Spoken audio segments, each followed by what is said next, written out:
Members, good morning. It's the appointed time and we have a quorum. I call to order the meeting.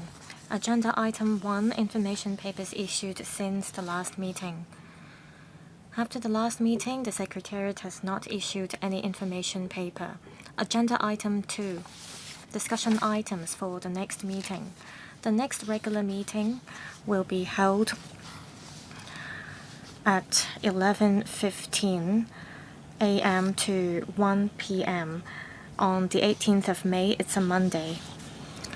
We've made some adjustment to the starting time for the next meeting. The administration proposes discussing the following items: A, corporate governance, resource utilization, and manpower policies of the Vocational Training Council. B, commendation schemes for civil servants. Do members have any particular views on the above suggested items as well as the meeting time? If we agree, the next meeting will be held in the morning on the 18th of May. Agenda item 3, Heads of Department Accountability System. There are 3 papers. First, LC paper number CB-3313/2026-03. It's the paper provided by the administration. Tabled in front of you, we have a letter from Ms. Nixie LAM to the CSB as well as the administration's reply to the letter. Please refer to these papers. Now let me invite the government representatives to join us. This item relates to a legislative proposal, so all members of LegCo are invited to join the discussion. Members who'd like to speak, please press the Request to Speak button.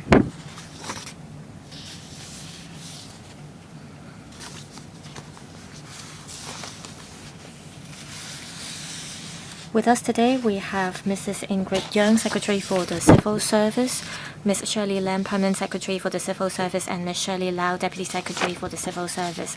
I'll now invite Mrs. Young to walk us through the paper. Thank you, Chairman. Improving the civil service system is one priority of the current term government. We have been encouraging civil servants to be proactive and to be responsible. Under this backdrop, the CE in the 2025 policy address announced the establishment of the HOD accountability system to enhance the governance awareness of HODs and to enhance their governance capabilities. The CSB has already issued a paper earlier which explains the HOD accountability system as well as the role of the PSC, Public Service Commission. After the announcement of the system, we noticed that at the community level, there have been different views regarding the accountability system. We hope that today we can further explain the concept as well as the actual operation of the system.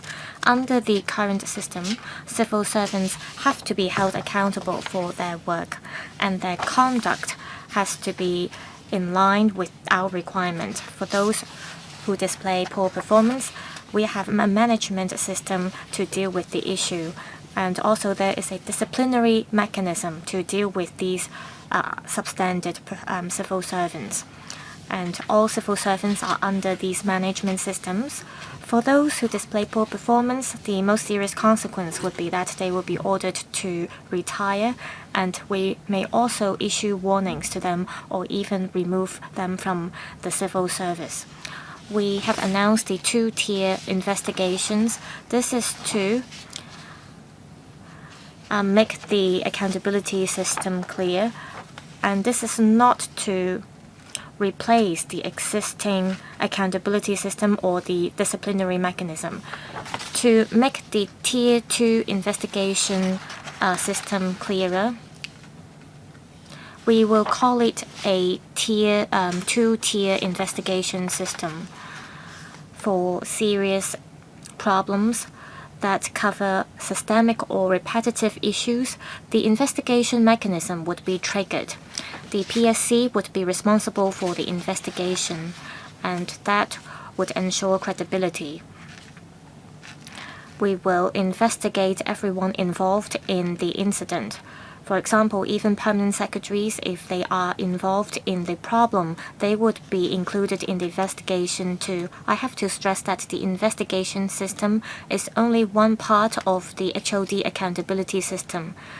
If the accountability system works well, we should be able to avoid any systemic, repetitive, or serious problems. Then the investigation mechanism will not have to be triggered.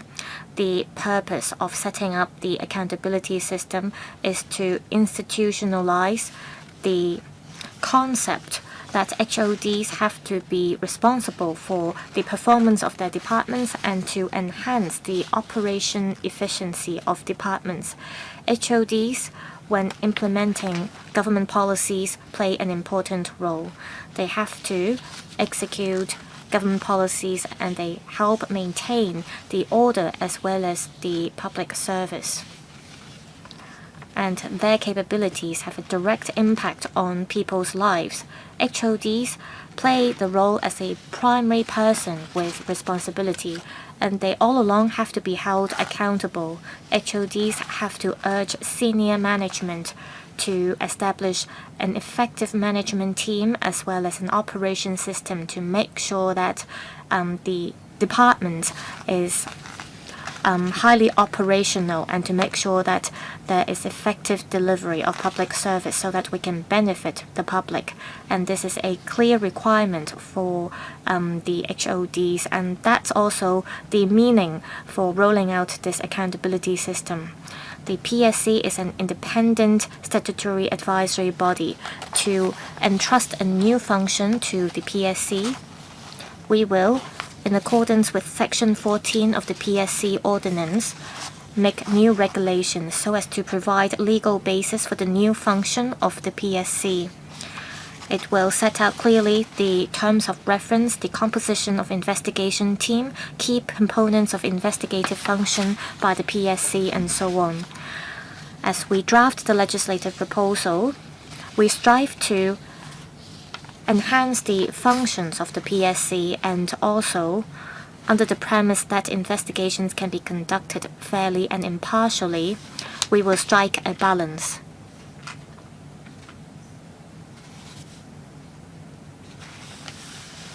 After consulting the panel, our goal is to table the regulation in June 2026 by way of negative vetting.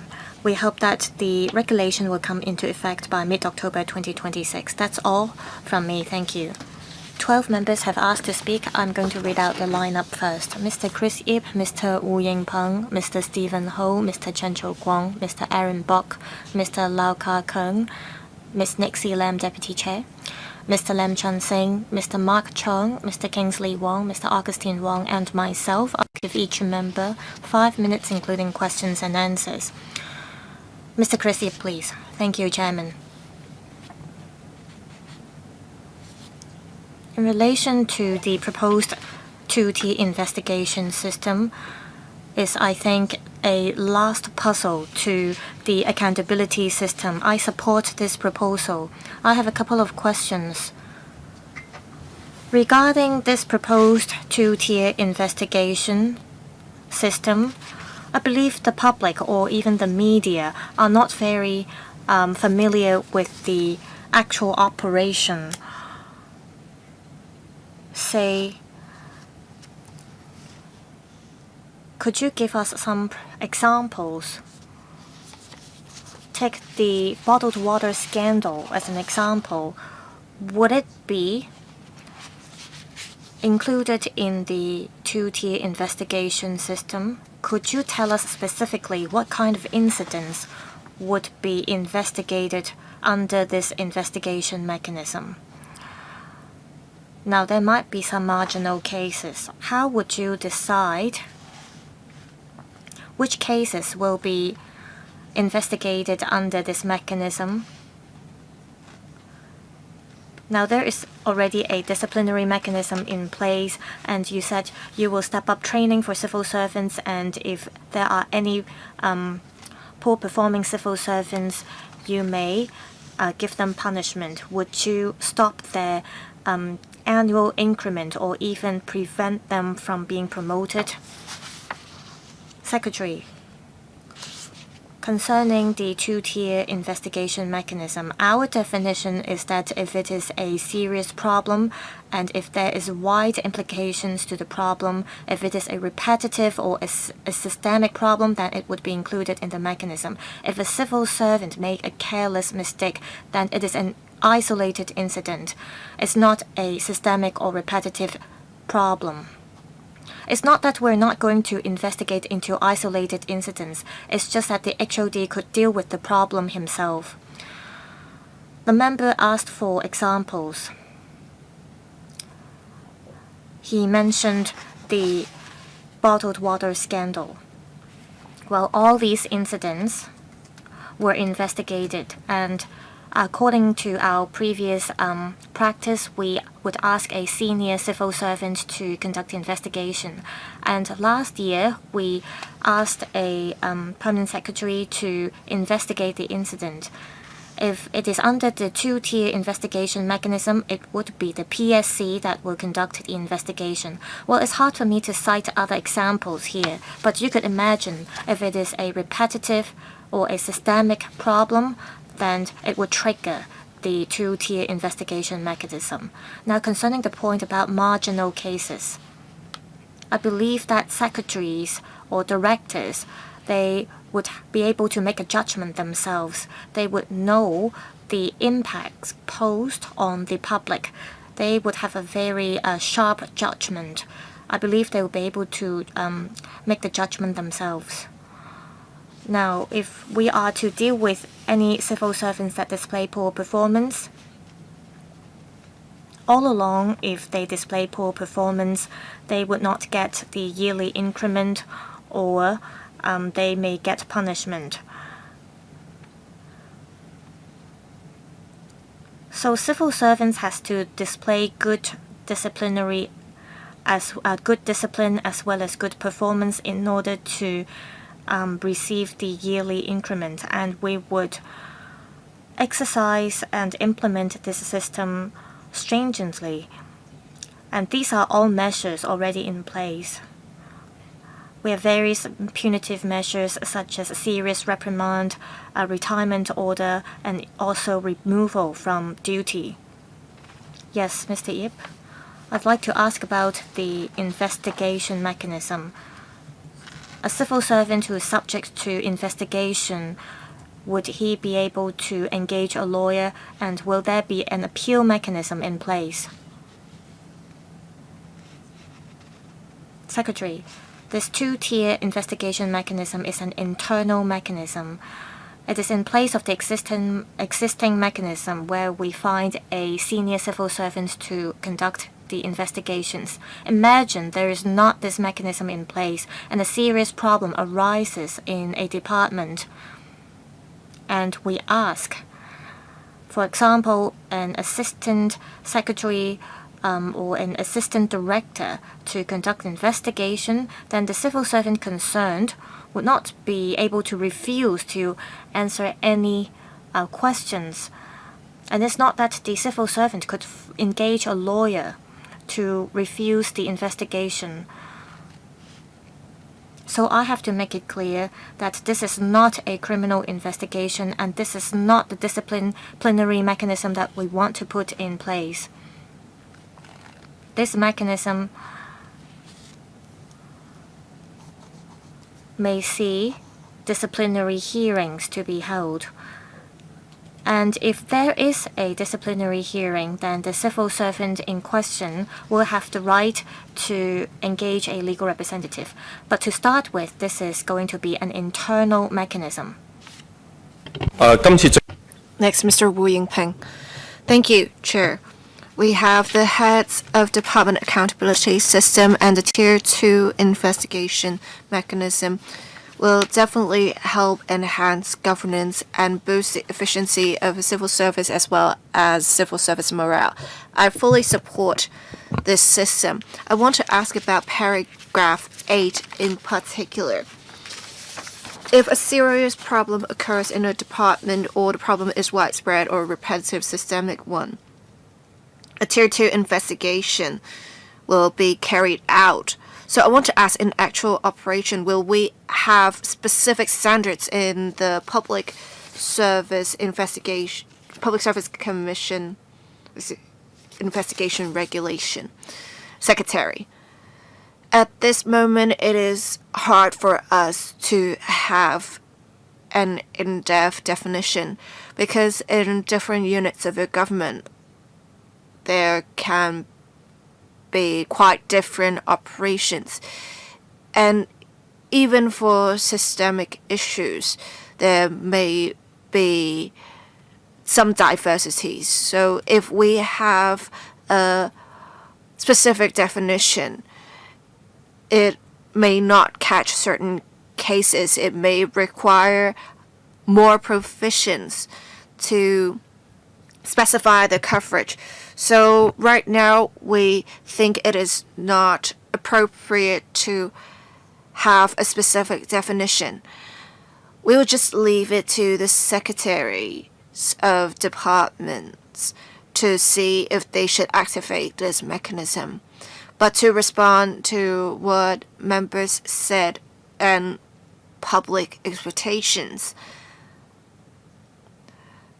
the essence of the issue is that with more internal insights, the secretaries of department will be able to exercise proper judgment. Thank you. Any follow-up? None? Mr. Stephen Ho, thank you, Chair. Like Mr. Chris Ip, I very much support the system. I think this will instill confidence in the civil service of the people. I want to ask about the investigation mechanism. The time involved, will it be shorter than before? I've seen some investigations before, well, the extreme cases, of course, it would take 9 to 10 years to complete. The individuals might not have been promoted, but if you take too long, it is not exactly fair. As Mr. Ip said earlier, with the internal investigation concluded, a penalty is handed out and it is to be executed immediately. But then the individual is grieved. And will the penalty be suspended in that case? We have also seen some officials that are about to retire. If investigations take too long, they would have already retired. It may not be a strong deterrent, so I want to see if the government has any enhancement measures in this regard. Secretary, we will empower the investigation team of the Public Service Commission to ask departmental officers or officers under investigation specifically to provide them with documents, provide them with copies of documents, ask them to reply to some questions in written form or face-to-face. They may also enter different premises. I believe, therefore, the investigation team of the Public Service Commission will be able to really move fast with investigations. And we want to tell civil servants that they need to work with the investigation team. It's a part of their work. If they delay things, it would be seen as a misconduct. There will be consequences because they're not doing their work. I think this is very clear that civil servants have to work with the investigation team. So I believe investigations will be carried out efficiently. But of course, there are different circumstances with each case, and some cases may be more complex. But the investigation team is empowered by the law, and we will make sure to tell civil servants working with the investigation team is part of their work, and they should work with the investigation team. And let me say this. These are just investigations. We won't hand out a penalty immediately. We have to go through our existing mechanism. If it's just minor misconduct, it will be quicker. We will issue a verbal warning or written warning. For more serious cases, we will hold hearings. As I said earlier, we will have civil servants probably legally represented, and they can give their defense. After the hearings, a penalty will be handed out.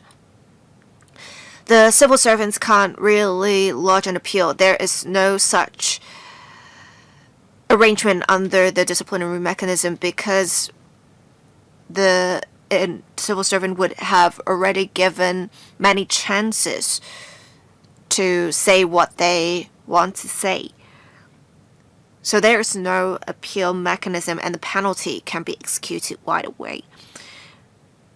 For officers who are about to retire, as I said earlier, investigations should be carried out quickly. And for civil servants who are retiring, regardless of whether they are heads of departments or not, if they are to be held accountable, the findings of the investigation will be made public, and it can be a significant damage to the reputation of the civil servant. Excuse me, I think if for retiring civil servants, the penalty is just mandatory retirement or suspension of pay. I think we can consider the option of demotion because that can affect pension payments. Secretary, anything to add? A demotion is an option for penalties. We will actively consider this option in suitable cases in future. Thank you. Mr. Chan Cho Kwong. Thank you, Chair. I want to ask about paragraph 11 in particular. After a Tier 2 investigation, we have to go through the existing disciplinary mechanism. It would have already taken long, as observed before. With another Tier 2 investigation, will it take even longer?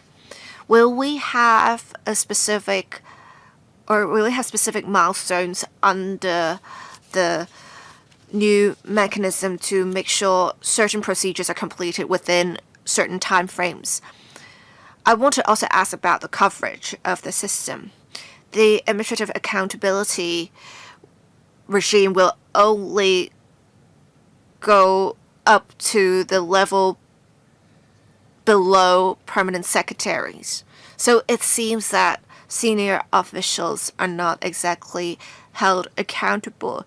During investigation, if it is found that it's not a problem with implementation, but a policy issue, how will we deal with problems with the promulgation of policy then? Secretary, regarding Mr. Chan's questions, right now we also conduct investigations before disciplinary mechanism because we have to be fair to civil servants and we have to make clear the details. So we still conduct investigations now, but right now investigations are conducted within departments, or they will have more senior officials of the government outside the department conducting the investigations. In future, we will have an investigation team from the Public Service Commission conduct investigations instead. Some may be concerned with their having the need to go through the disciplinary mechanism. It would still take long. But please note, with an information paper we submitted last April, we talked about how there are going to be some amendments to the Public Service Administrative Order regulations. which will be completed this year, which will make things more efficient. As for whether we'll have specific milestones for procedures, as I answered another member's question, I said we have different circumstances with each case. But I believe Public Service Commission will be empowered by the law, so they will be able to conduct efficient investigations.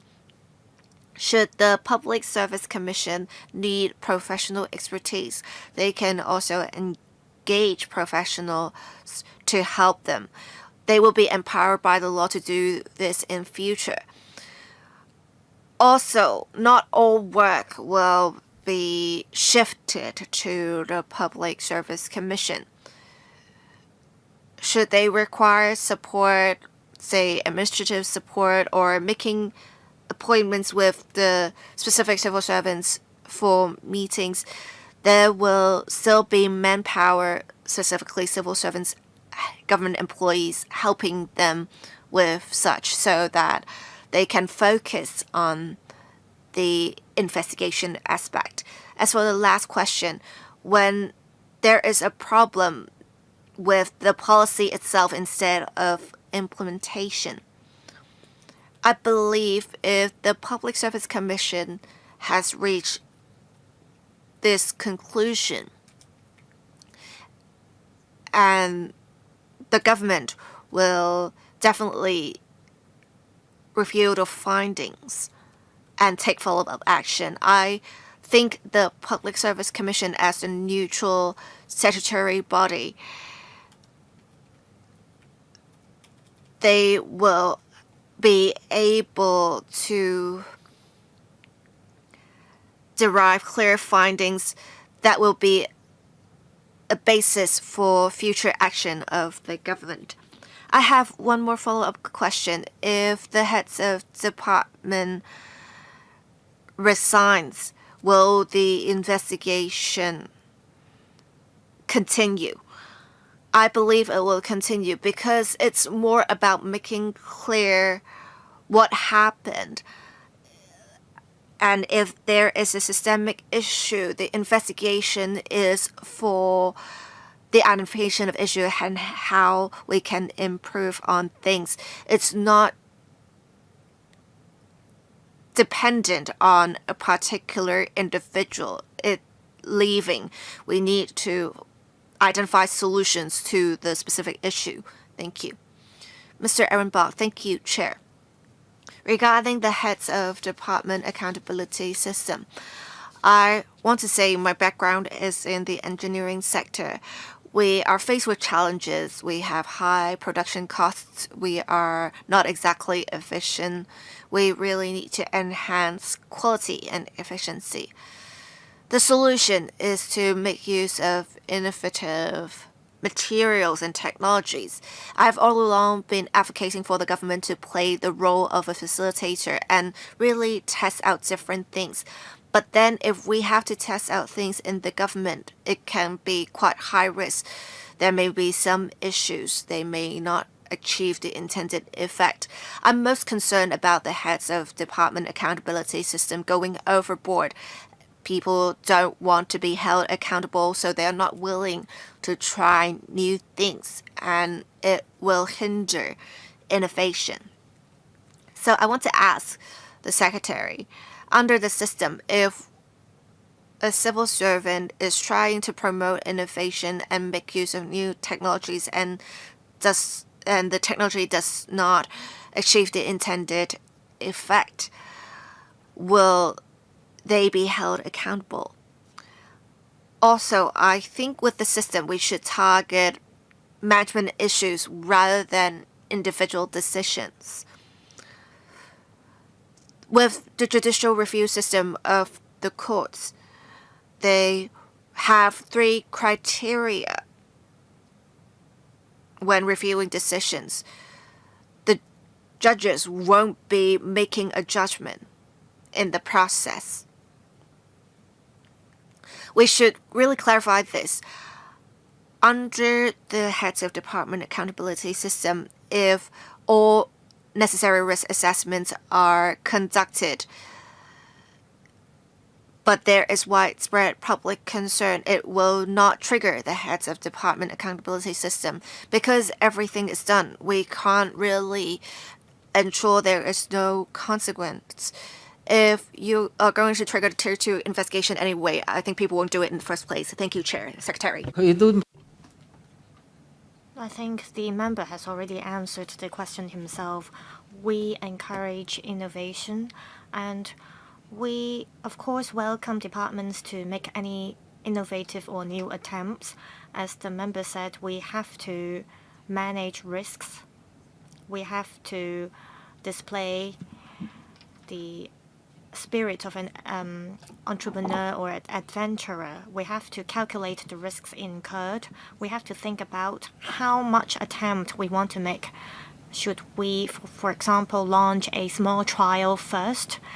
We have to consider if we have the financial capability to bear the risks, and if the attempt fails, could we bear the consequence, and do we have the manpower and technology in place to launch the new attempt? All these are measures that could be put in place to manage risks. If all these have been put in place, well, I believe that many innovative measures or attempts could not be decided by just one small department. The entire government will have to help examine the risks incurred. If all these have already been done and there are unforeseen problems, well, of course, there are always unforeseen issues. But I believe that the relevant secretaries and directors could make a judgment on whether there are any misconduct or negligence. I think no matter how big a crystal ball we have, we won't be able to foresee everything that may arise. What matters is that the civil servant has already tried his best and made a proper judgment. So, to respond to Mr. Aaron Bok's question, my reply is that if a civil servant has already done his best, and that during the process, all other civil servants agreed that they had already done what could be done, then I believe the secretaries or the directors would be able to make a judgment. Well, would you make it clear that you would separate a management issue from a judgment on technicality problems? Well, if it is a technique that has been in use, of course, it wouldn't be a problem. But if we're talking a new technique or a new technology, it would have to do with risk management, and you have to make sure that you have done proper technical assessment.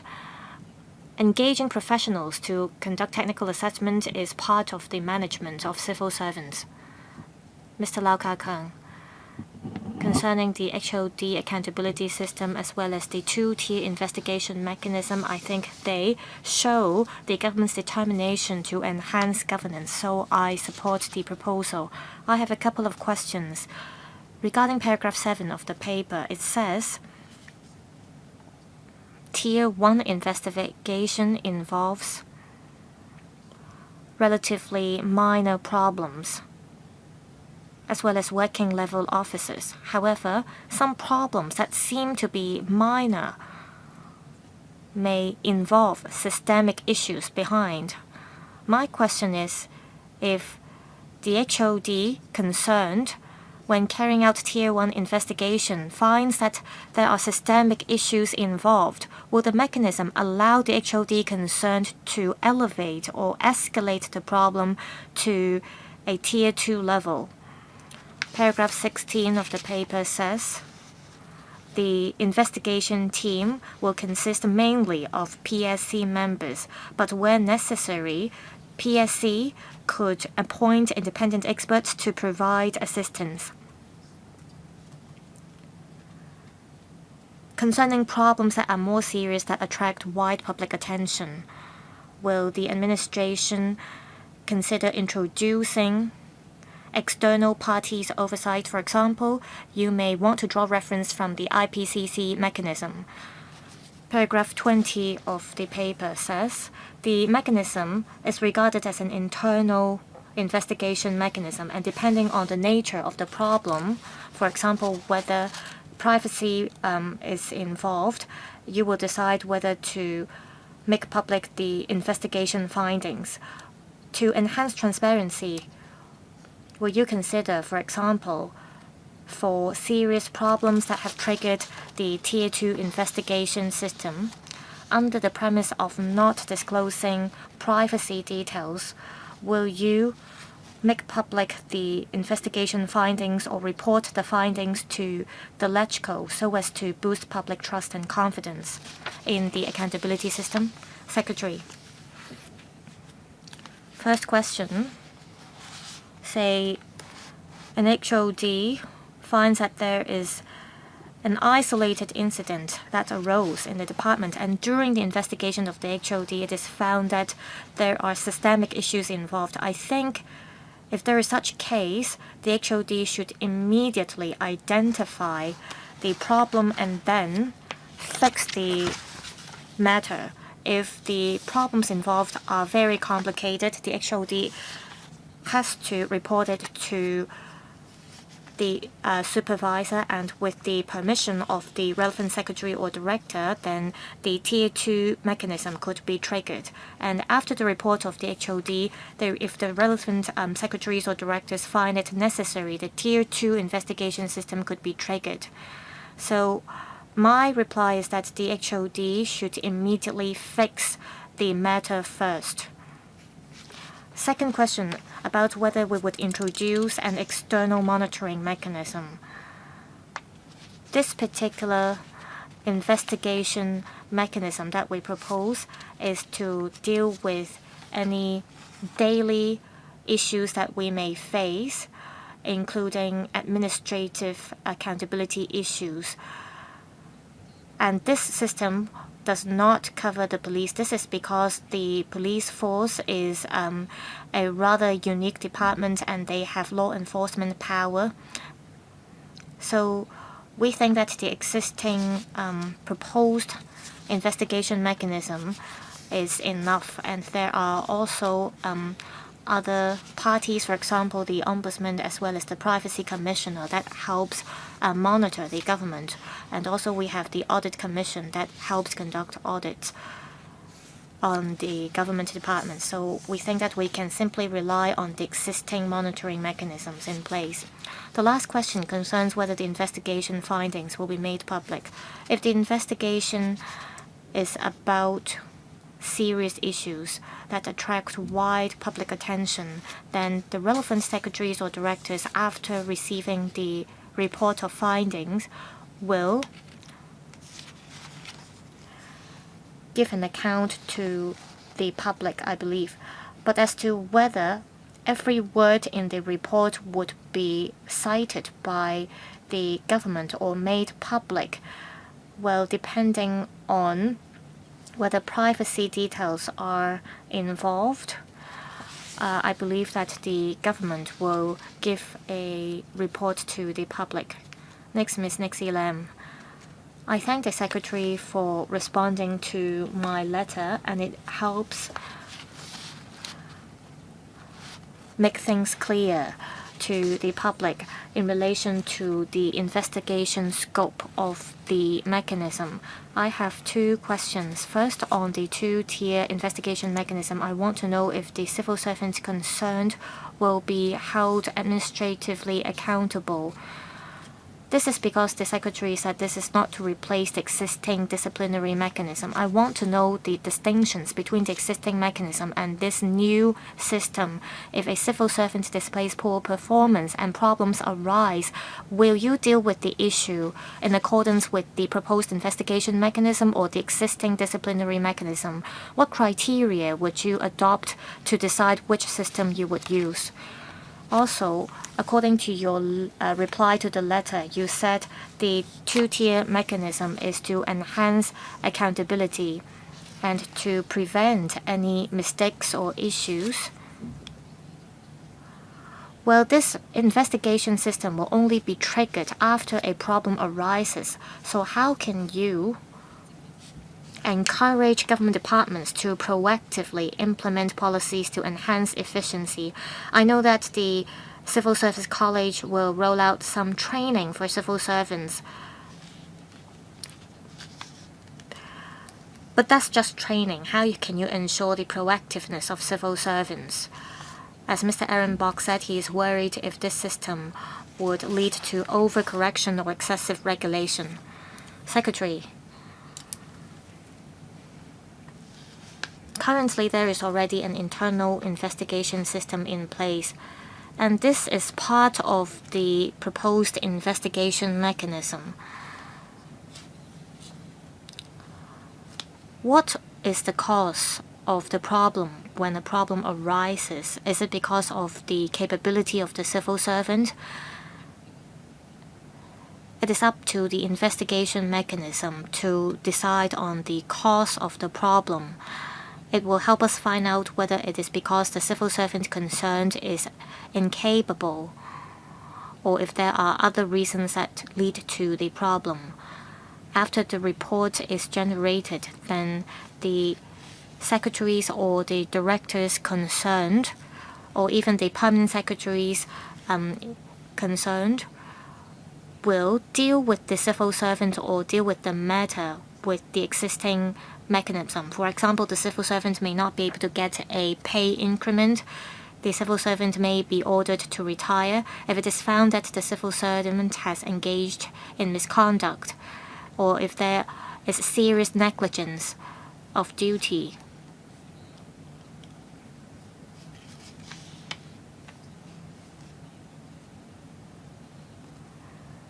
Or if the civil servant deals with conflict of interest poorly, then the secretaries or directors concerned will make use of the existing systems to deal with the matter. The second question is about how we can, in a positive way, encourage civil servants or HODs to do their job well. We believe that HODs who are promoted to their positions are ones who are proactive and who are committed and dedicated to their jobs. However, sometimes it might be the case that HODs could do better by giving more comprehensive consideration to various factors. For example, is it that the HOD could have drawn reference from practices of other countries in order to make sure that the job could be done better? That's why we are offering training to civil servants. Last October, we actually gave advice to HODs to tell them how they could do better in financial management as well as human resources management or even manpower management. HODs get our feedback on how their frontline officers perform. They also get feedback from other parties, and we have already offered our suggestions and advice to them. Well, we've been talking about punitive measures, but indeed we have revised our reward system. Next month, we're going to talk about this in this panel, but to give you an idea, apart from the existing commendation schemes, we have the Chief Executive Exemplary Award scheme. And for those who are innovative and who are willing to undergo risks or bear high responsibilities, we will honor them. And also once every few years, for example, this year, we are going to commend outstanding civil servants. This is to honor and recognize the effort of outstanding civil servants teams. And LegCo members as well as relevant civil union members are part of the adjudicating panel. So we're not trying to just motivate HODs but also their subordinates. Mr. Lam Singh. Thank you, Chair. First of all, some members raised concerns about civil servants resigning. They probably thought they would be in trouble, so they resign early. While they have already submitted their resignation, there would still be some time before they actually left their posts.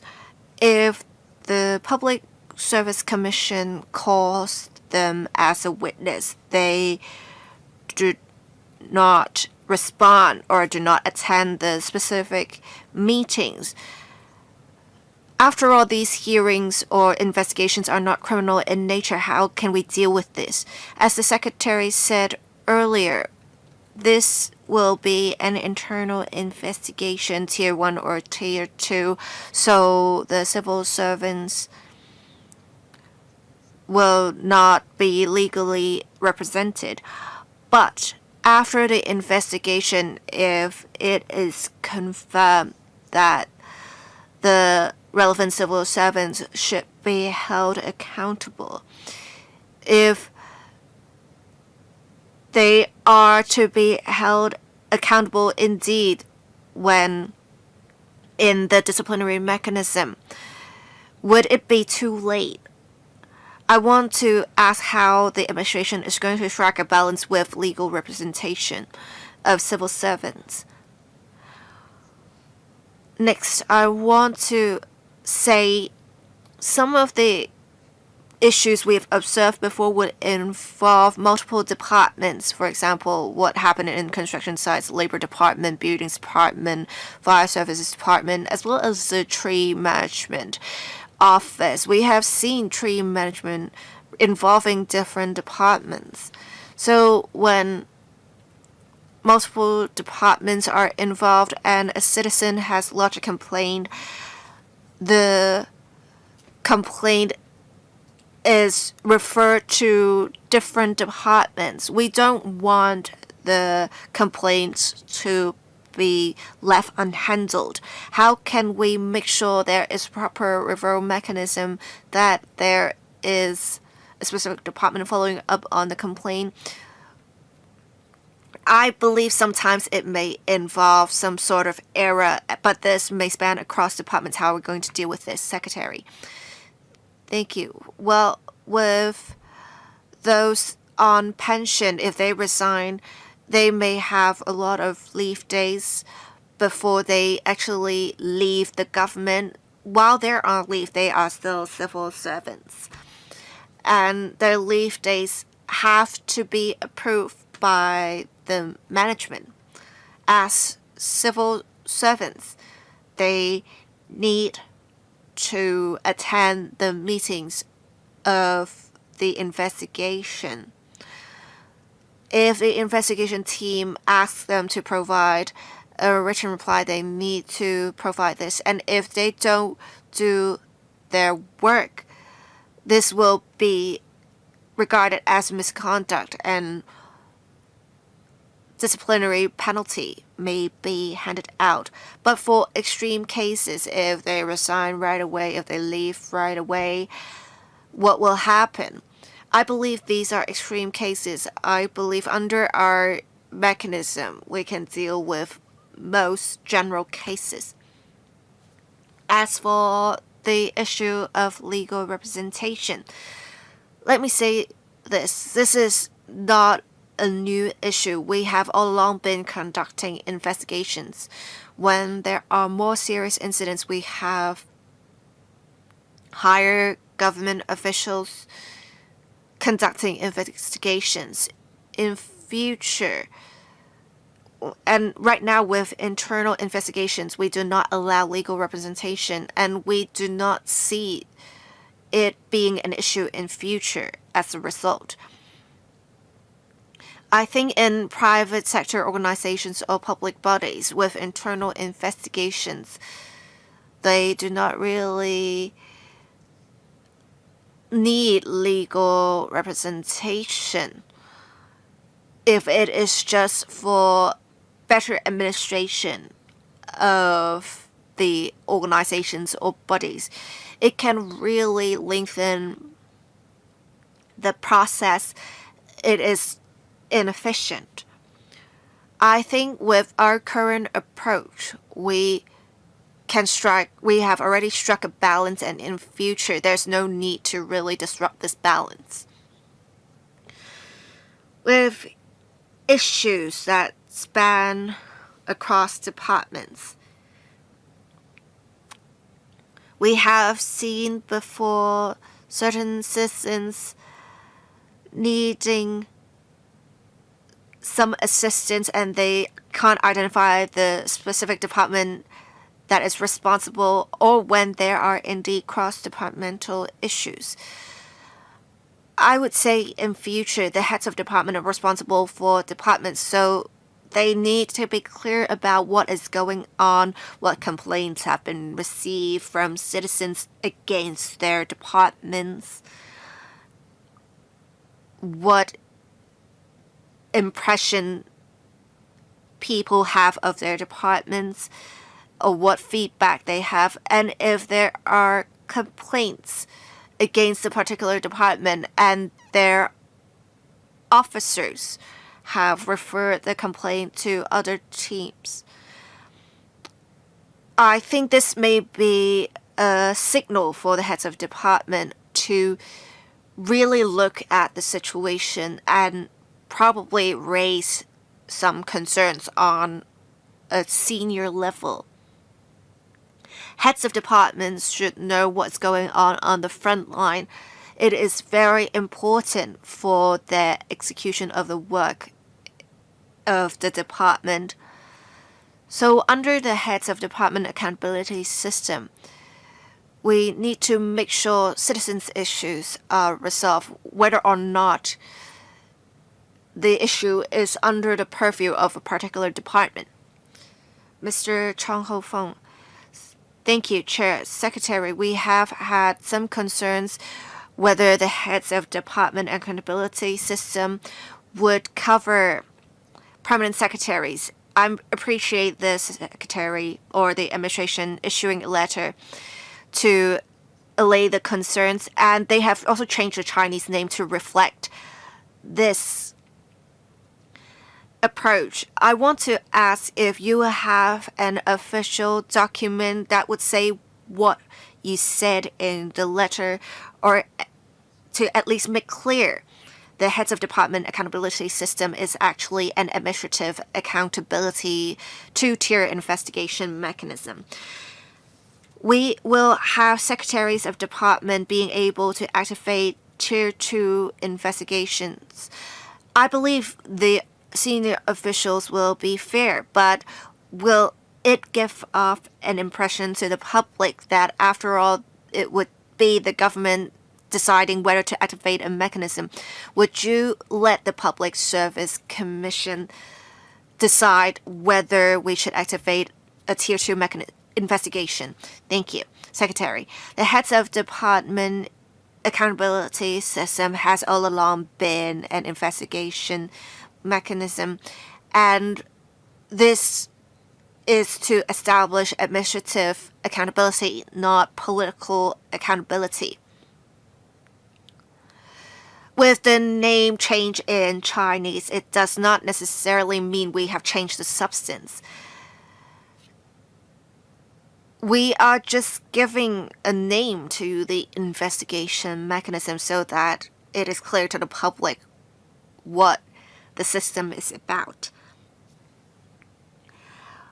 We have the letter replying to Ms. Nixie LAM's inquiries as a reference, and in future when we submit the regulation to the Legislative Council, it will the document will also be a reference. I believe that's enough. As for whether we'll have the Public Service Commission activate the investigation mechanism, right now we have an internal investigation mechanism. We will have senior government officials activating an investigation, there is really no need to change this, we believe, in future. Because we believe the more senior government officials will be clear about what is going on within the government, they will have a better understanding of where the problem lies and the seriousness of the problem. For an outside independent body, they may not have an in-depth understanding of the problem. Of course, after an investigation, they will know. But before an investigation is conducted, to decide on whether it is a systemic issue, I believe someone in the government would have a better understanding and would be able to exercise a better judgment. We have also other bodies, for example, the Ombudsman, looking at potential administrative misconduct. We also have the Office of the Privacy Commissioner for Personal Data looking into data breaches. We also have the Audit Commission reviewing the efficiency of government operations. We believe there is already adequate regulation, and we consider it appropriate to have the activation of Tier 2 investigation decided internally. Well, I think if you allow the involvement of Public Service Commission in activating the investigations, I think you can take a two-pronged approach that will give off an even better public impression. I think we need to understand this is an investigation mechanism that would look at the issues with departments or different units of the government. There must be a point of activation, and one has to have knowledge of the particular department or a unit of the government to determine whether there is a systemic issue, whether it is a serious issue or whether it is just a minor issue on the front line. We believe it is most appropriate to have someone who is high up in the government and knows what is going on. We still have 7 members who are waiting to speak. When you are to speak, please don't use too much time for asking questions. Leave some time for the secretary to respond, and we should try not to go past the 5-minute time limit. Mr. Kingsley Wong. Thank you, Chair. I very much appreciate the Secretary's clarification yesterday, saying the heads of a department accountability system would cover all levels of civil servants, including permanent secretaries. The clarification comes at the right timing, and we understand the heads of department accountability system is about enhancing governance. It is about improvement, just like how teachers ask students to correct their mistakes. We should be issue-oriented. Just like the country, we need to proactively identify and resolve issues before they become something much bigger in future. I think there is still something unclear with the accountability system, with different forms of accountability. We have supervisory accountability, steering accountability. With heads of department, if there are some serious problems with the department, they must be held accountable. It's just a matter of how harsh the penalty should be. With permanent secretaries helping with implementation, they also play a supervising or steering role. Can we make clear the different forms of accountability in future to make things smoother? And when we conduct investigations, when we find there to be systemic issue, the heads of department would still should still be held accountable because they always have a supervisory accountability. If you follow the rules and procedures, it would have been fine. That's what is often said before. But with a doctor having done a surgery successfully, but the patient ended up dying, is there something wrong with the procedure? Seeing the result, we need to really think about this. Lastly, we really need to change the culture of senior government officials. They need to be proactive. They need to identify issues early on to prevent issues from getting bigger in future. It's not a punishment for them. I think it's proactive leadership. 其實講得好。 Secretary, Mr. Kingsley Wong is very right, and he explained the spirit of the HOD accountability system. This system is exactly here to encourage good leadership of the management. Just like Mr. Wong mentioned, leadership, management, and supervision. Internally, we have given advice to our HODs. As mentioned, last October, we've already offered our suggestions to HODs for them to build a good management system. Well, the system had already been in place, but if it could be further improved, it would be great if they could make any improvements. And we talk to them about the importance of leadership, supervision, and management, and we urged HODs to do well in all these areas. So the member is right. I hope that in the future we don't have to punish any civil servants. I hope that there won't be any investigations warranted. However, if it is necessary to conduct investigation, then we would want the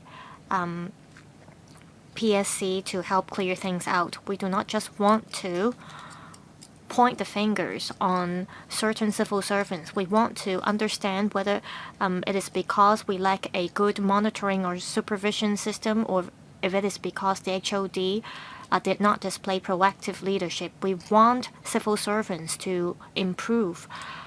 Our culture has been changing. As I said to Ms. Nixie LAM, we have a reward mechanism in place. We want to be able to nip problems in their bud. We want our civil servants to be committed to their jobs, to be able to bear any risks or consequences.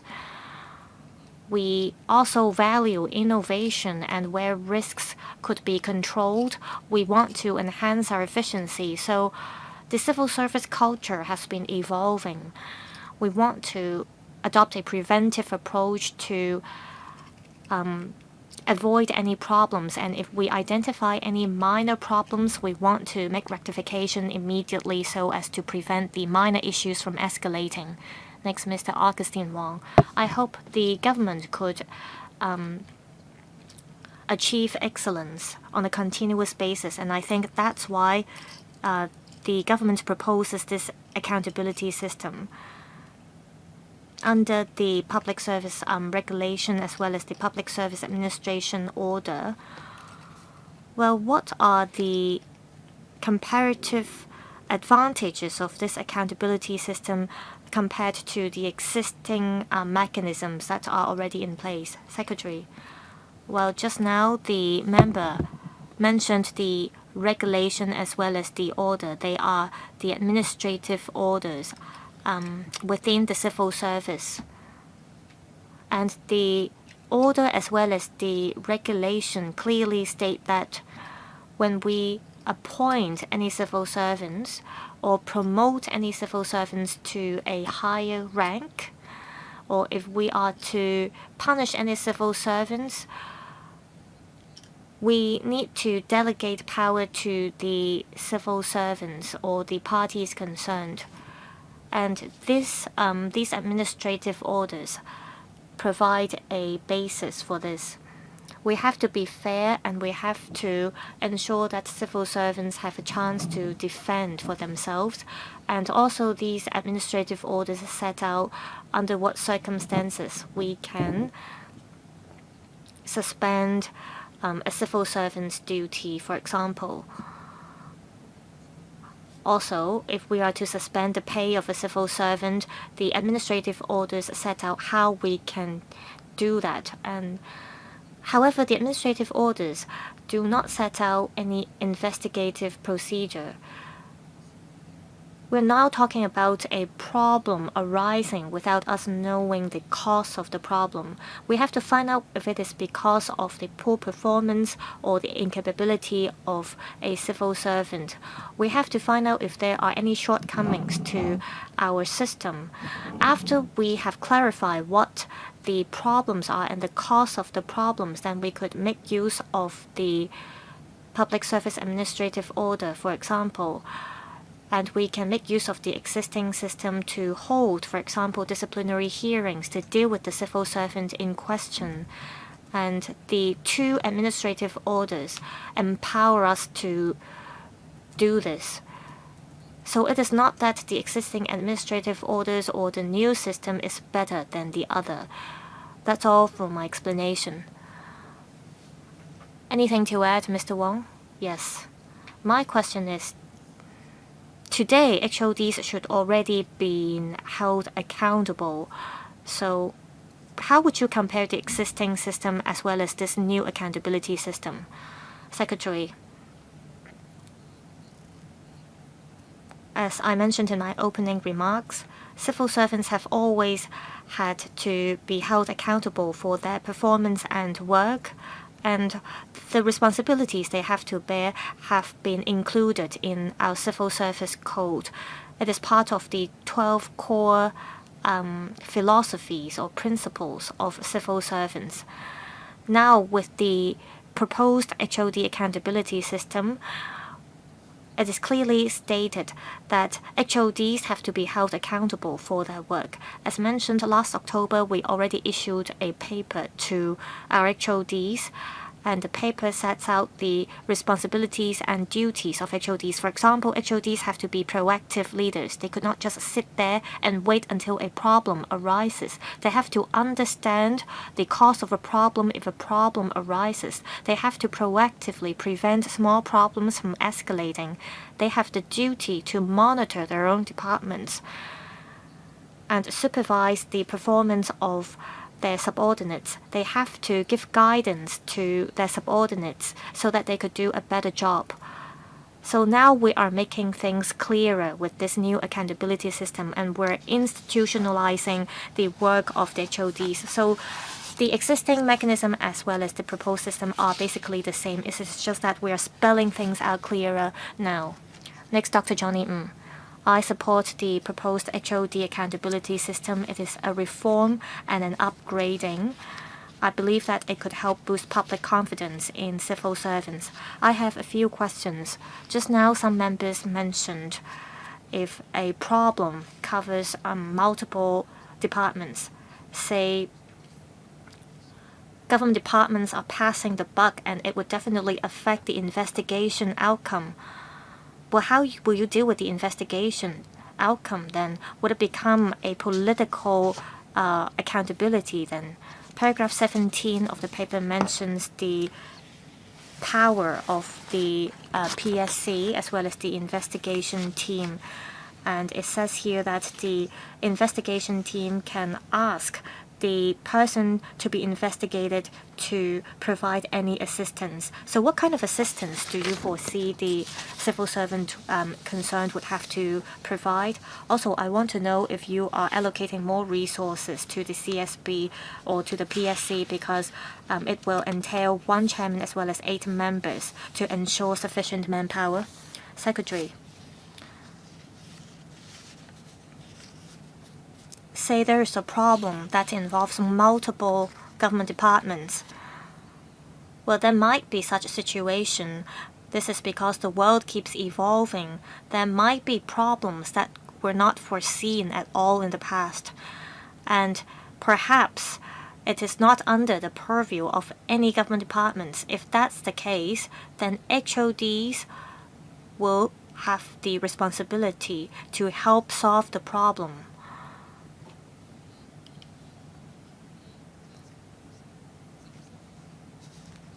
Say management has a good idea of what their frontline officers have been doing, then the management should take the initiative to discuss the problem with other government departments about how to solve the problems. So we ask the management or senior civil servants to establish a good system to collect feedback from frontline officers to learn about the challenges they face. They should also collect feedback from the public. If there is a citizen that keeps making complaint to a certain government department and the problem concerned is not under the purview of any departments, and if the management is not aware of it, the problem may accumulate or escalate. So we ask HODs to be aware of what their frontline officers have been doing and to be conversant about the feedback of the public on the departments. They need to know what challenges their departments face. They need to have first-hand information in this regard so as to better deal with any internal problems that may arise. If the management receives a complaint or a problem and does not deal with it, then it's definitely an issue. Now, concerning any assistance that the civil servant being investigated has to provide, well, this is a catch-all provision because we do want to prevent any unforeseen issues. We do not want to limit the power of the future PSC to a certain level. So this is, as I said, a catch-all provision. And the third question is about whether we will expand the PSC. We believe that with the existing manpower, it should be sufficient to deal with this kind of work. As I said, we do not hope that there will be frequent investigations that have to be done. And also, we believe the regulation will provide enough legal basis for the PSC to deal with their job. Also, apart from the 2 to 3 PSC members, the government will appoint staff to give support to the PSC. So with various support, we believe that we do not have to increase the number of members of the PSC. Actually, there's a secretariat working for the PSC, and the secretariat is part of the civil service, and the secretariat listens to the instructions of the chairman of the PSC to undertake any work or duties necessary. Next, Ms. Julia Lau. Chairman, I support this proposal. I have 2 questions. First, we encourage government officials to make reforms and to be innovative, but at the same time, they are subject to supervision and monitoring, and that could be a pressure for government officials, and they may not know how to strike a right balance. Just now, the administration said there will be a new reward system in place. Perhaps I will wait for the relevant details to comment on the new reward scheme. Second question, about the volunteer work of civil servants. In the yearly appraisal, would the volunteer work done by civil servants be taken into consideration? Would the volunteer work of civil servants be a kind of pressure for the civil servants? Well, should the second question be saved for the next agenda item? Yes. Well, should I reply to this now? Well, you may, since there is time. First, we are monitoring our colleagues very closely. We want them to take up greater responsibilities. Well, everyone responds differently to pressure, but inevitably they may feel that there is higher pressure, but pressure could be a positive thing. It could be a motivation.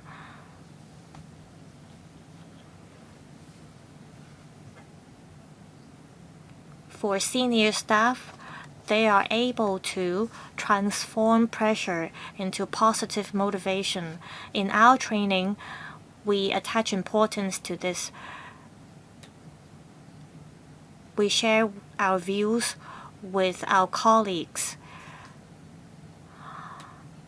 and guide them how they can better get access to information so as to reduce the pressure from their workload. Basically, we want to teach them how to do their job in an easier way, and that's part of the purpose of our training. Second, about volunteer work. We would not take into consideration how much volunteer work a civil servant does in their yearly appraisal. Any follow-up, Mr. Liu Lau? None? Mr. Lam Wai Kwong. Thank you, Chair. I want to raise 2 points.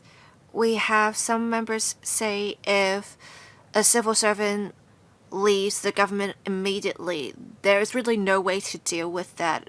The Secretary did say it would be in the minority, but is it really there's no way to deal with this?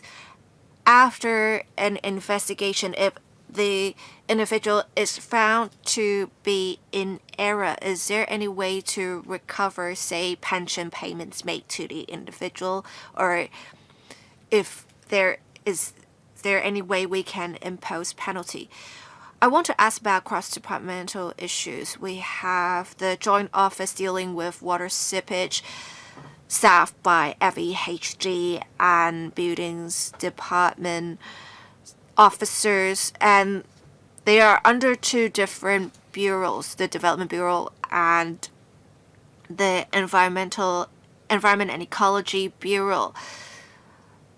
So who will be the one activating the Tier 2 investigation? Is it someone higher up, maybe even the chief executive? Thank you. Secretary, if an officer resigns immediately, they always are free to resign, civil servants. When an investigation is ongoing, well, the investigation will continue because, as I said earlier, we want to find out if the problem lies with the individual or the system, or is it because we are late in identifying the issue in general. We have to really determine what the issue is. If the officer is on pre-retirement leave, as a civil servant, they have to attend meetings initiated by the investigation team. If one has already left the government and one is found to be responsible, with us publishing the findings of the investigation, the individual will have reputational damage.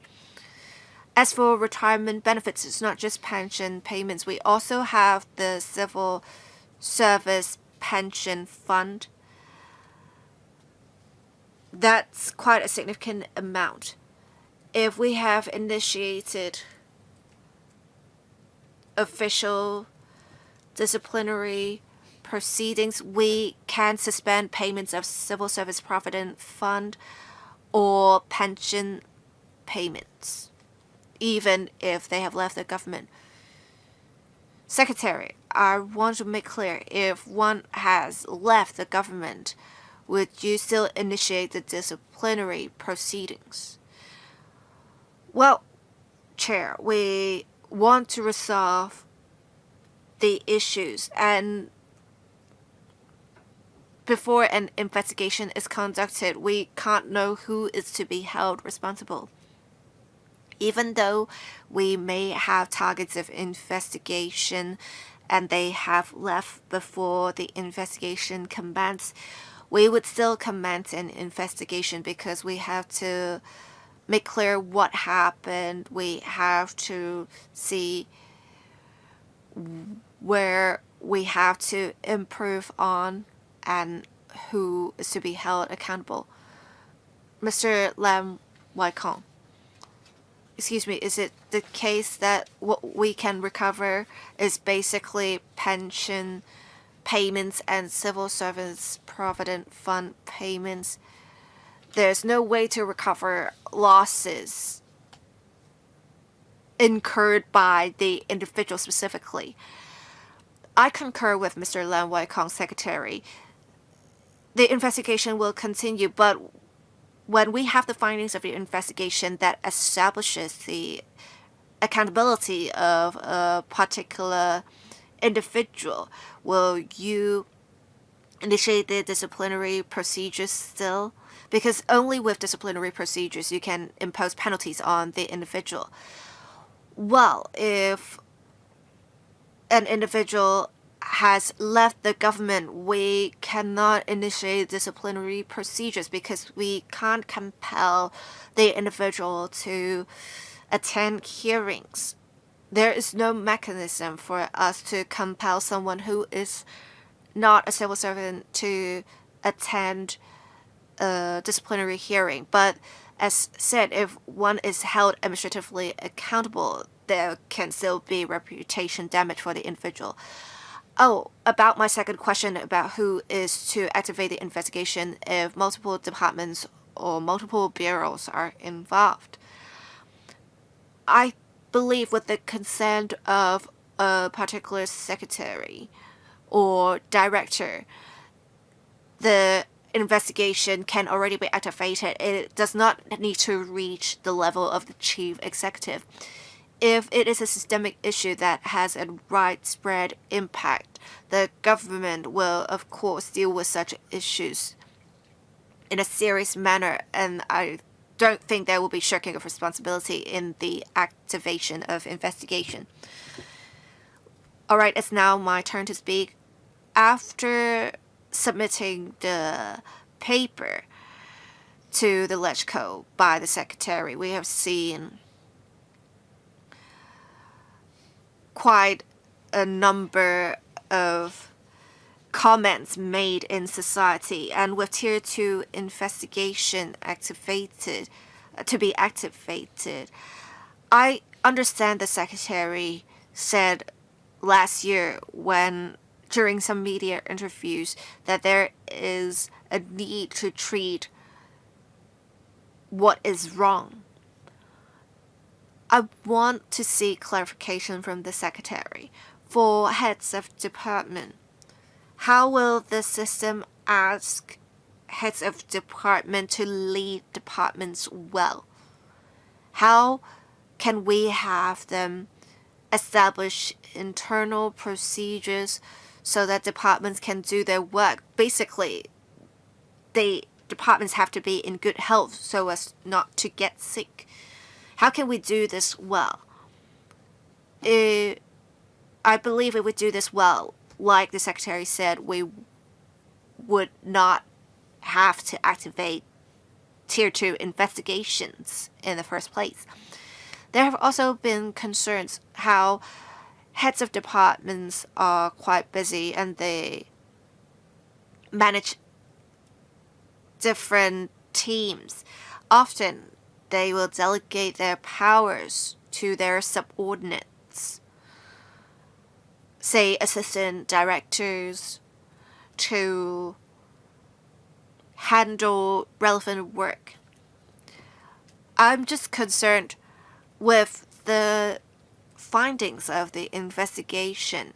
The head of department has done their work in establishing procedures and delegated powers to their subordinates.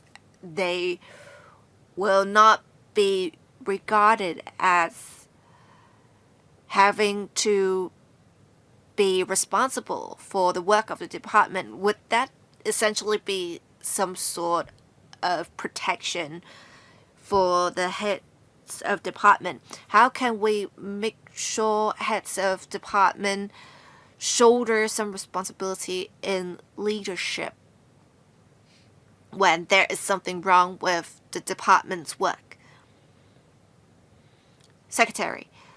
Thank you, Chair. As said earlier, after the announcement in the policy address, we have already issued a paper to heads of department to have them reminded of what internal workflow and procedures they have to work on.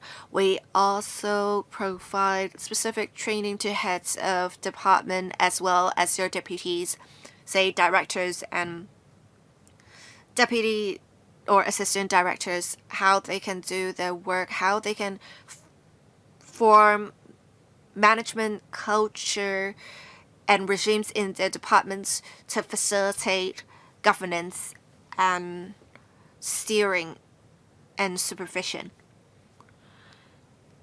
We have to understand some departments work about providing services to the public. Some departments work on law enforcement. Some only provide back-end services to other government departments. Some departments are bigger, some departments are smaller.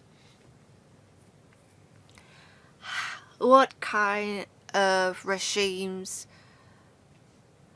regulatory and otherwise, to be established?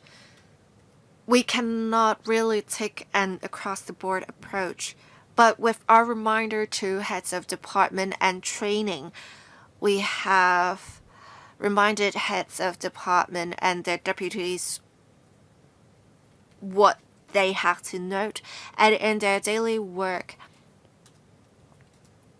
the secretaries of department have close communication with heads of department. And whenever there is an issue, as the media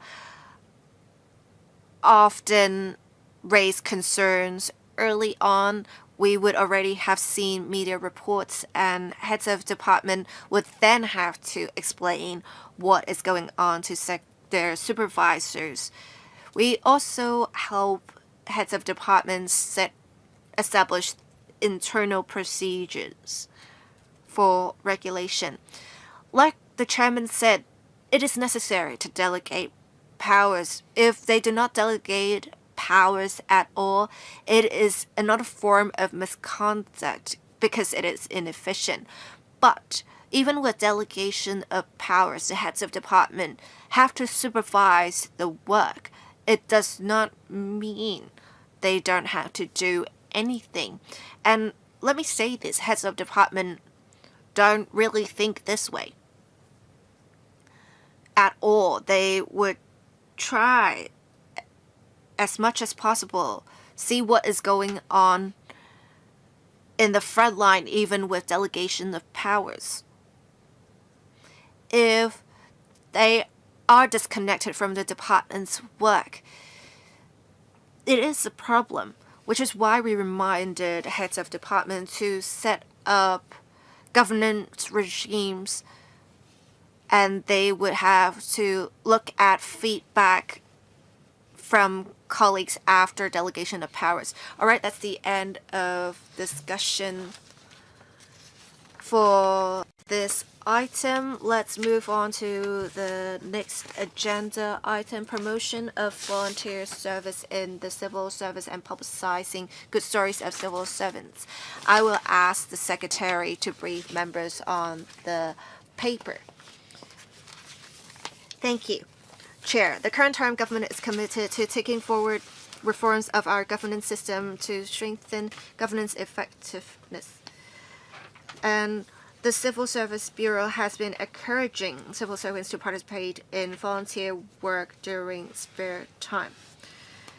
We have been working with different sectors of the community to provide appropriate support to those in need to promote social cohesion. In 2025, we have seen exemplary performance of volunteer teams of civil servants. We have more than 70 civil service volunteer teams, hours of voluntary service significantly increased by nearly 40% from 111,700 hours in 2024 to 155,300 hours. During the 2025 National Games, we had 3,200 odd government officers actively participating in volunteer work. The accumulated service hours is over 53,000 hours. It really shows the civil service is actively trying to support the games. It really showcases their spirit of volunteering. The civil service volunteer teams are also actively trying to support community activities, for example, post-disaster relief work, and trying to help different groups in society. In order to recognize the efforts of civil service volunteers, in 2024, we had the first commendation scheme ceremony, and in 2025, we had the second edition. We have some great response from government departments. We have 507 nominations, and we have 13 teams being awarded and 435 individual officers awarded. It is close to 30% more than the first edition. We have already started preparing for the third ceremony. We will soon have the list of awardees. We want to continue to foster the volunteer culture with the handing out of such awards. We have also been promoting coordination between civil service volunteer teams and care teams, as well as other service organizations, to provide diversified services. We believe with this it will really harmonize the efforts of different sectors of a community to provide support for those with needs.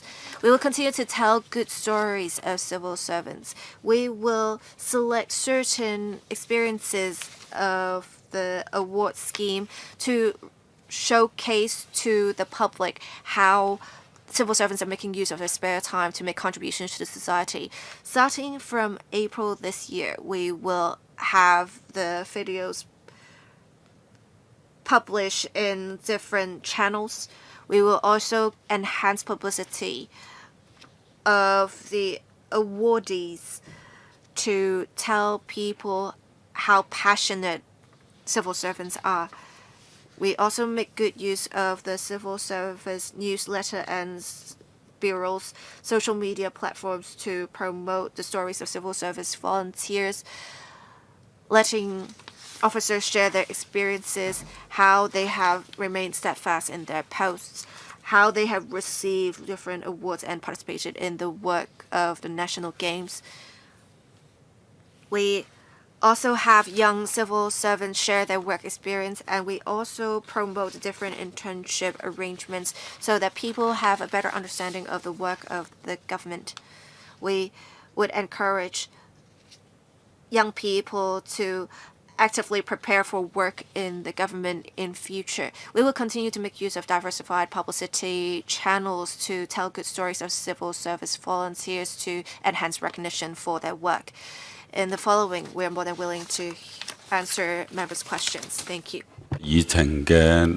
Thank you, Secretary. Attending this item, apart from the Secretary as well as the Permanent Secretary, we also have Mr. Alex Chen, Deputy Secretary for the Civil Service here. 5 members have asked to speak. I'm going to read out the names. Dr. Johnny followed by Professor Priscilla Leung, Mr. Wu Yingpeng, Mr. Lam Wai Kong, and Mr. Holden Chow. 5 minutes, 4 minutes for each member, questions and answers inclusive. Dr. Johnny in 2022, I already said civil servants should participate in volunteer work more frequently, and that the administration should keep a record of the volunteer work done by civil servants. So I'm happy that I can see the records here in this paper. Well, apart from the commendation schemes, will the administration adopt other means to encourage civil servants to take part in volunteer work? Second, on publicizing good stories of civil servants, Will you consider, for example, in all 18 districts in Hong Kong, ask citizens to vote for the best civil servant so that the selected frontline officer would be a major character and be a role model for other civil servants? Secretary, on commendation schemes, they involve the use of public money. So our view is that if we are to roll out commendation schemes, we shouldn't spend too much public money on the schemes, because we want to make sure effective and rational use of public funds.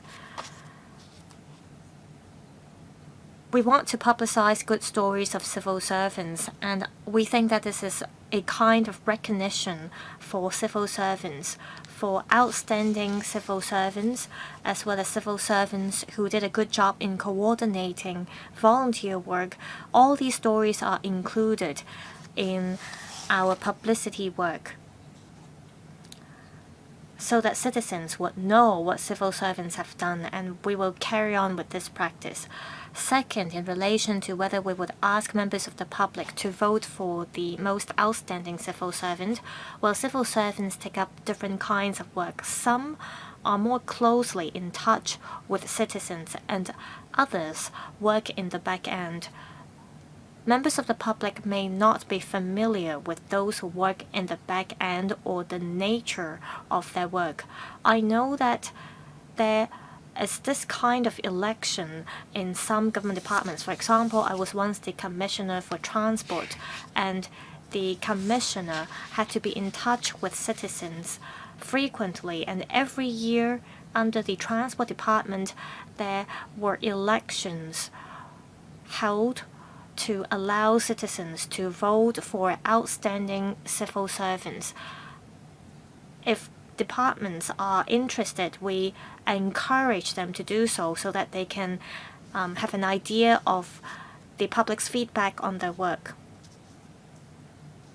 However, if we're talking about a general election of all civil servants, well, I'm afraid that some members of the public may not be familiar with those who work in the back end. So I'll leave it to the government departments who are often in touch with citizens to hold this kind of elections. Dr. Johnny, any follow-up questions? No? Next, Professor Priscilla Leung. The civil service system in Hong Kong is a great one. I think those who are recruited as civil servants are all talents. Civil servants of all levels are important resources for us. Before this current term government, I talked to the chief executive candidates, and I suggested that there should be a committee set up under all 18 districts, and my feedback was taken on board, and that's why we see the district care teams nowadays, and they've been doing a good job. Paragraph 3 of your paper says that in 2025, the attendances of participating volunteers increased to 26,000. If you divide 170,000 civil servants by this number, that means, on average, the attendance of participating volunteer of each civil servant is 0.15. That means civil servants have not been very proactive in taking up volunteer work. Well, my view is that those who join the civil service should have a sense of mission. They should understand the pressing needs of the community. Even the most junior civil servant should have this commitment. So this is my expectation on the Civil Service College. They should have a sense of mission. Even the most junior civil servant would be able to help solve a major problem. We have about 170,000 civil servants. If each civil servant does one volunteer work once every year, then that is 340,000 attendances. can we encourage each civil servant to do volunteer work twice or even 3 times every year? We have 18 districts in Hong Kong with 455 district care teams, 170,000 civil servants if they all do volunteer work once every year. That means there are on average 373.6 civil servants that can offer help to district care teams. And if each civil servant does volunteer work twice every year, that means 740 civil servants offering help to each district. Civil servants should be the pioneers in this sense. Their work is relatively stable. They should start from doing volunteer work once every year. And I don't think this is overboard. We don't need to impose any requirements on them. I understand that many district care team members work as volunteers.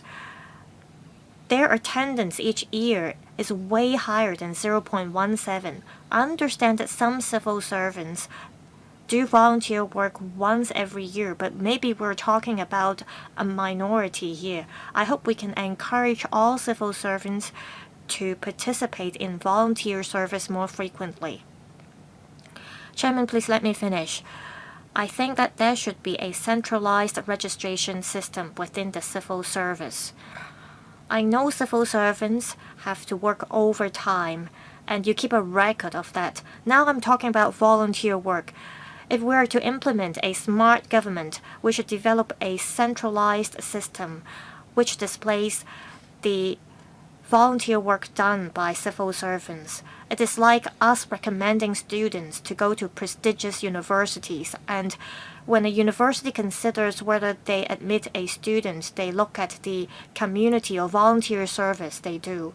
I think a smart government would be welcomed by the district care teams. Civil servants are of high quality. Say, for example, before Lunar New Year, they could help repair homes for elderly singletons. And I know that we have engineers who help repair homes for elderly. If you have a system that help deploy civil servants to do this kind of volunteer service, it would truly help publicize good stories of civil servants. Secretary, I thank Professor Priscilla Leung for recognizing the commitment of civil servants. According to our paper, there are civil servants who participate in volunteer work every year. We have over 70 civil servants volunteer teams, and we obtained these figures from these volunteer teams. However, there are civil servants who joined their own civil service volunteer teams. Well, we're talking about volunteer work, so we should not impose compulsory requirements on civil servants to join volunteer work. If they do volunteer work outside of the government, we welcome that as well. And we do not have those figures in hand.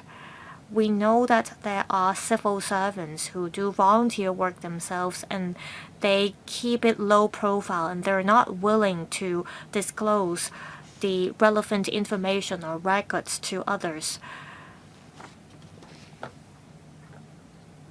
So I don't think we should mandate civil servants to sign up for volunteer work. Also, some civil servants, because of their own reasons,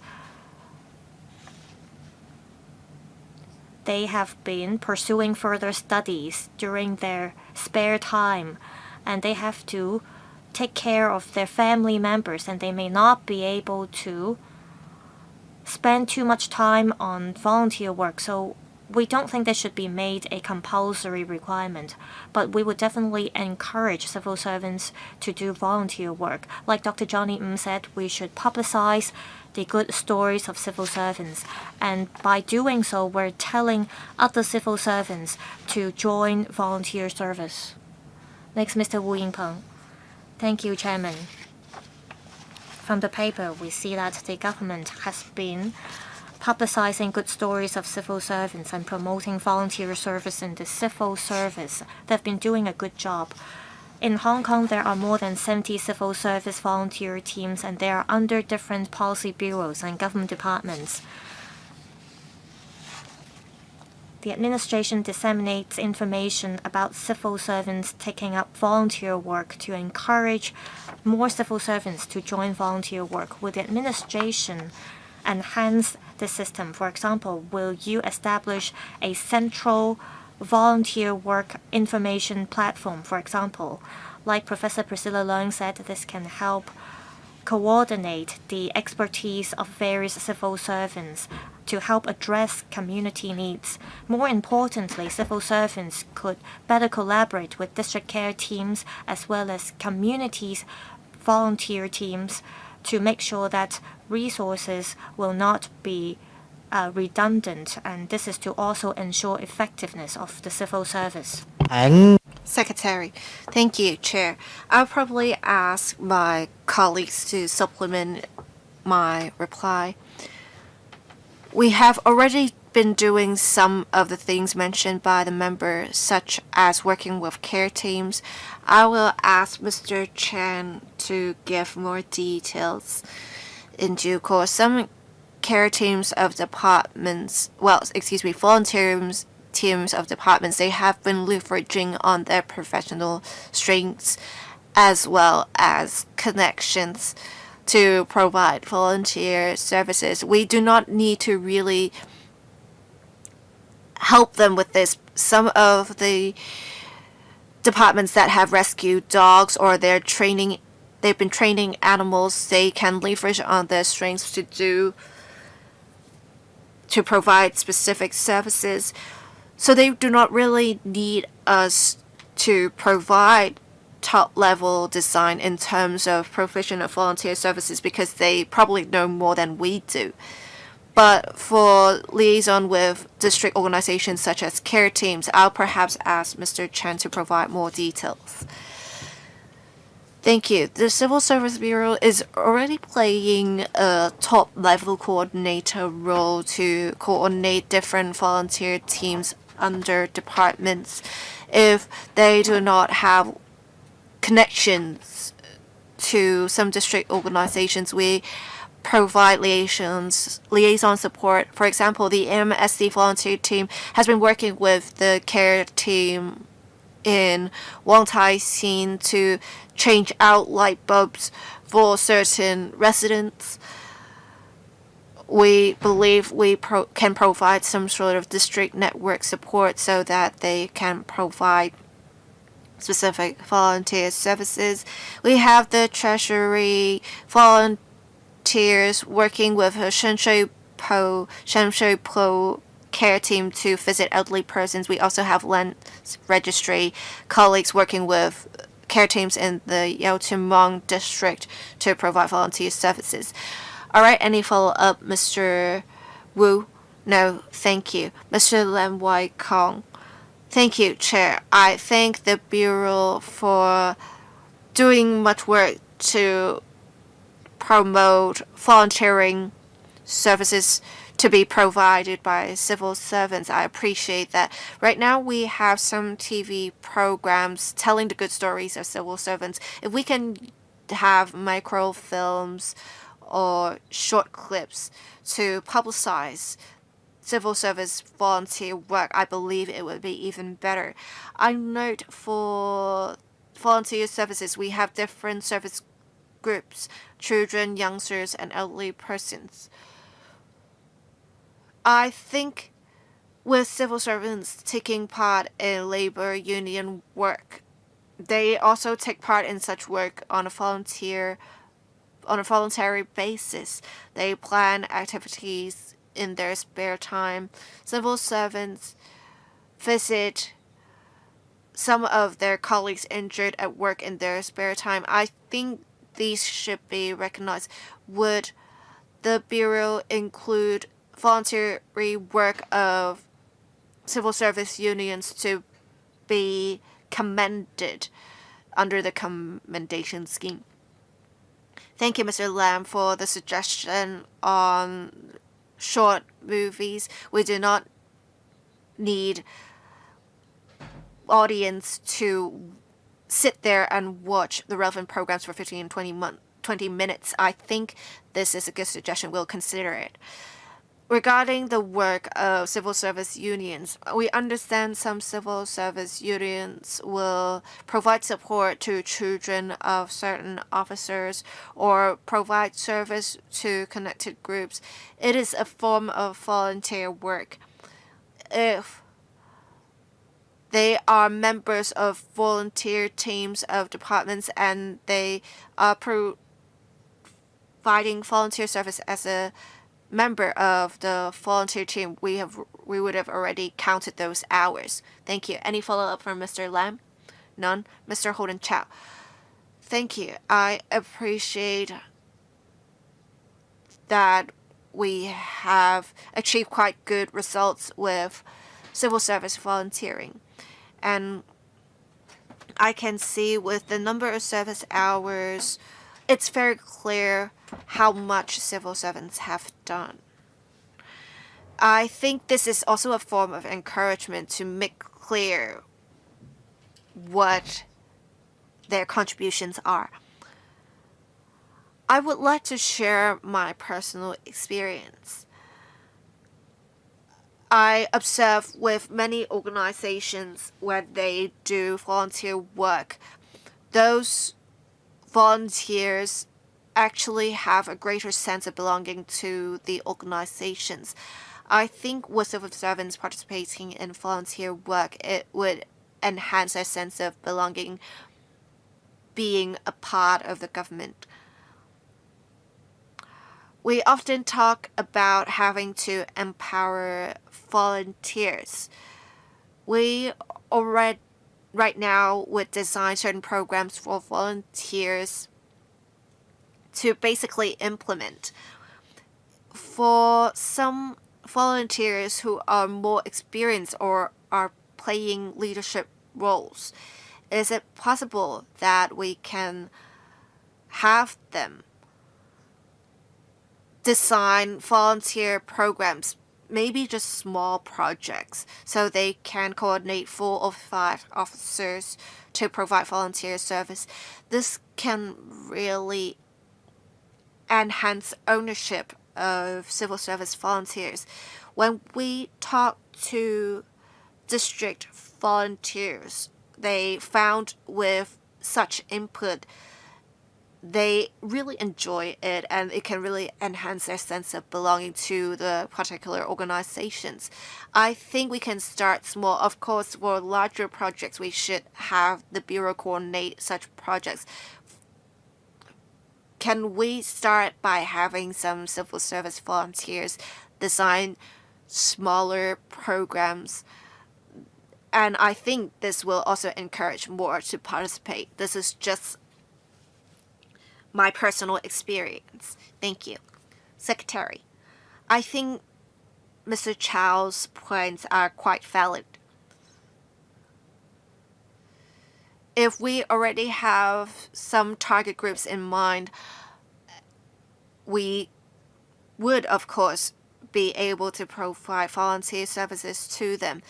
If civil servants can be proactive in planning volunteer service or planning to serve those who are not existing target groups, we welcome that. We also believe some civil servants have such capabilities of planning programs.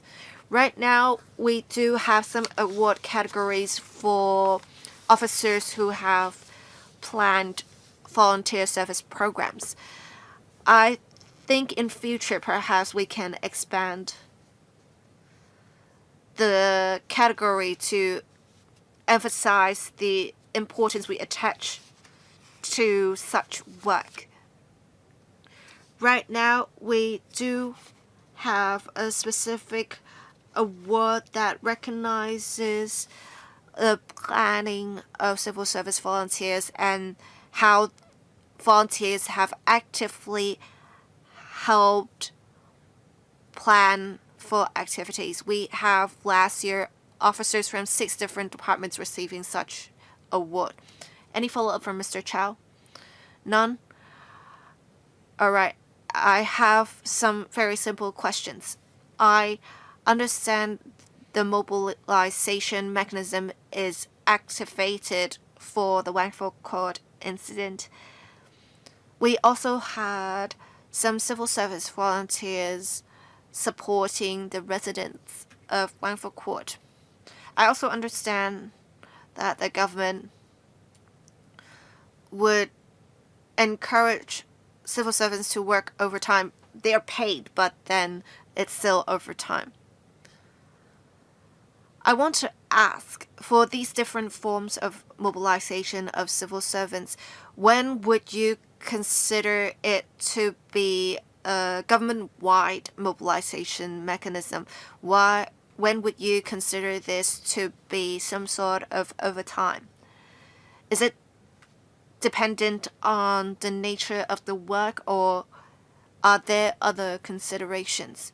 I want the Secretary to basically clarify or distinguish between the different forms of mobilization. Thank you. Thank you, Chair. On volunteering, we have some officers of departments seeing there is some service gap in society and they want to provide services to the groups in their spare time.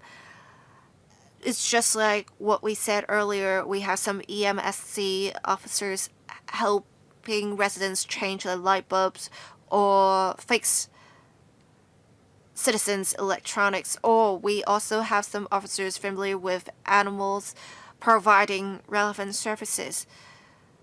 We have other forms of volunteer service that do not require professional knowledge and are of low risk. We do ask civil servants to provide services, volunteer services to specific groups in this regard. For the government-wide mobilization mechanism, it does not hinge on work of a particular department. It's because we need manpower. We need a lot of manpower that does not require specific expertise. Then we'll trigger the government-wide mobilization mechanism. The work done by officers may not necessarily be relevant to their existing work. The officers would have to provide assistance under the mobilization mechanism, regardless. Now, with overtime work, we have perhaps some urgent work or excessive work of the department they have to work on, then they will have to do overtime work. But this will not be department-wide and it will not be extensive. But with mobilization, can you have civil service volunteers do this rather than mobilize different civil servants to do this? Let me first say we have clear guidelines and arrangements for what officers have to do under the government-wide mobilization mechanism, and the officers would have to comply with such instructions, and they are doing such work as civil servants, not as civil service volunteers. We believe under the circumstances it would be more appropriate to make use of the mobilization mechanism. All right, Professor Priscilla Leung wants to speak for the second round. I will just give you 2 to 3 minutes because we still have some time. Thank you, Chair. I want to share with the Secretary why I am so touched. During Qingming Festival, I went back to the hometown of my husband. Apparently, in his hometown, in the past few years, there were many hill fires. And apparently, there were ambassadors of fire safety, and they have been training people to be ambassadors for a few years. I think this is really good. I have another follow-up question. I want to ask, with mobilization mechanism, would civil servants have to be paid for their overtime work. For example, for election days, apparently civil servants are paid. Why am I asking about this? Because many members have asked questions. With civil servants mobilized, it actually costs more than the previous district council election. So I want to ask how many officers have to be mobilized, and if we have to pay them, is it really cost effective? I want to also go back to the central system I mentioned earlier.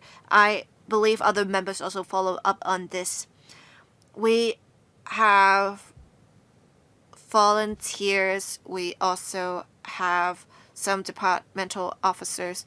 I understand some people who have left the government. They are very compassionate and they want to provide assistance during COVID. It was back then 2022.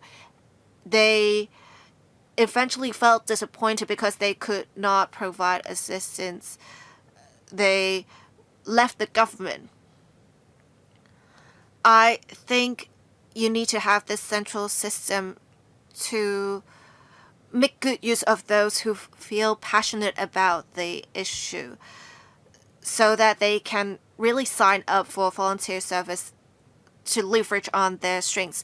We really need to have a central system for overtime system as well as volunteer system to be a smart government. 呢就係無論 Secretary, please say a few words in response. Be it election or major incidents, as I said, we have requirements for our civil servants. For civil servants in charge of elections, they have their scope of service. They have their duties, and if they fail to perform their duties, they would face consequences. And they do all the work on behalf of the government. And so it is better that we use our civil servants and ask them to do the work in the capacity as a government staff. If we do not require civil servants to do extra work, then we will not give them compensation. However, even though they have to work outdoor instead of in the office, we will not give them overtime compensation. However, if we ask our colleagues to work overtime, we would give them compensation. And compensation can come in different forms. For example, for a certain level of civil servants, they could only take leave as compensation. I agree that if we can establish a central system, then we would find out who are enthusiastic in doing volunteer work, and that would help us coordinate our staff.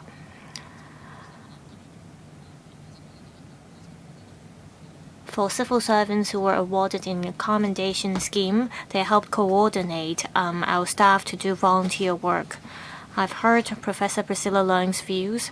We will think about how we can do this in a smarter way. Thank you, Secretary. We're wrapping up this item. Next item, any other business? There being no other business, meeting adjourned. Thank you.